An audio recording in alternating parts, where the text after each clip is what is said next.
লন্ডনের একটা বিয়েতে গেলাম। তো বিয়েতে গিয়ে কি করলাম, কি খেলাম সবকিছু নিয়ে থাকছে আজকের ব্লগ। তো চলো ব্লগটা শুরু করি। ফার্স্টেই আমি আমার আউটফিটগুলো রেডি করছি। এই ব্ল্যাক ড্রেসের সাথে এই বাটারফ্লাই ব্যাগ কেমন হয়েছে বলবা। সাথে একটা ওড়না নিয়েছি, তারপর জুয়েলারি আমি আসলে অনেকগুলোই নিয়েছি। আমি লাস্টে পরে দেখছিলাম কোনটার সাথে কোনটা ভালো যায়, তো যেটা ভালো হয়েছে আমি সেটাই চুজ করেছি। তারপর ব্ল্যাক চুড়ি ছিল, মেকআপের অনেক জিনিস ছিল, তারপর আমি অনেক জিনিস অ্যাড করেছি। তারপর অনেক দিন পরে চোখে আইল্যাশ পরলাম, কারণ লন্ডনে আসার পর আমি প্রায় 1 বছর চোখে কোনো আইল্যাশ পরিনি। তো ট্রাই করলাম, অনেক ভালো লেগেছে। এই আমার ছিল আউটফিট। তো সবাই বলো এবার কেমন হয়েছে।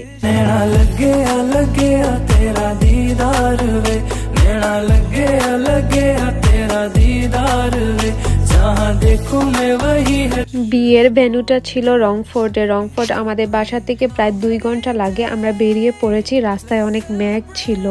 তো ফাইনালি আমরা ভেন্যুতে চলে যাই। ভেন্যুতে আসলে তেমন কোনো মানুষই আসেনি, কারণ আমরা একটু আর্লি চলে গেছিলাম।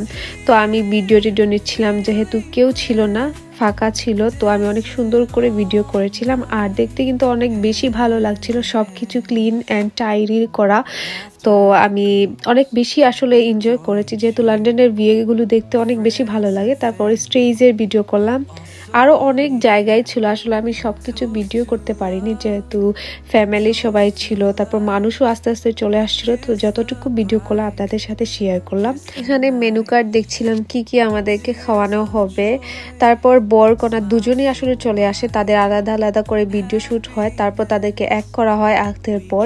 তো সবগুলো ভিডিও আসলে আমি নিতে পারিনি, তো যতটুকু নেওয়া হয়েছিল সেটাই আপনাদের সাথে শেয়ার করলাম। তো ওদের দুজনকে দেখে কিন্তু অবশ্যই মাশাআল্লাহ বলবেন, দুজনকে অনেক বেশি সুন্দর লাগছিল। খাবারে ফার্স্টে আমাদেরকে চানা চাট আর সালাড দেওয়া হয়, তারপর চিকেন টিক্কা ছিল, তারপর সমোসা ছিল।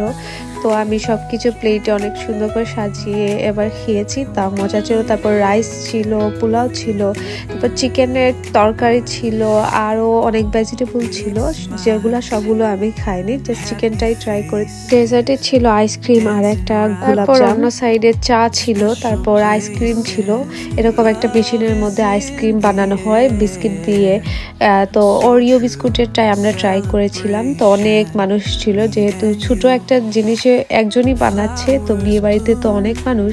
তো আমরা সবাই ওয়েট করে সবাই ট্রাই করেছি, বিশেষ করে এই জিনিসটা তো অনেক বেশি মজা লাগে। তারপর বাঙালি স্টাইলে রিক্সা ছিল, যেটা অনেক ইউনিক ছিল। তারপর সবার সাথে আমরা ফটোশ্যুট করলাম, অনেক সুন্দর করে বরকনের সাথে ফটো তুললাম। তারপর অনেকটা লেট হয়ে যায়, আমরা বাড়িতে চলে যাই, কারণ এখান থেকে আমাদের বাড়িতে যেতে আরো 2 ঘন্টা লাগবে। সবাই ভালো থাকেন। আমার ব্লগ এখানেই শেষ করলাম। আমার জন্য সবাই দোয়া করবেন, আর ব্লগটা কেমন হয়েছে অবশ্যই জানাবেন। লাইক, কমেন্ট, শেয়ার করবেন। আল্লাহ হাফিজ।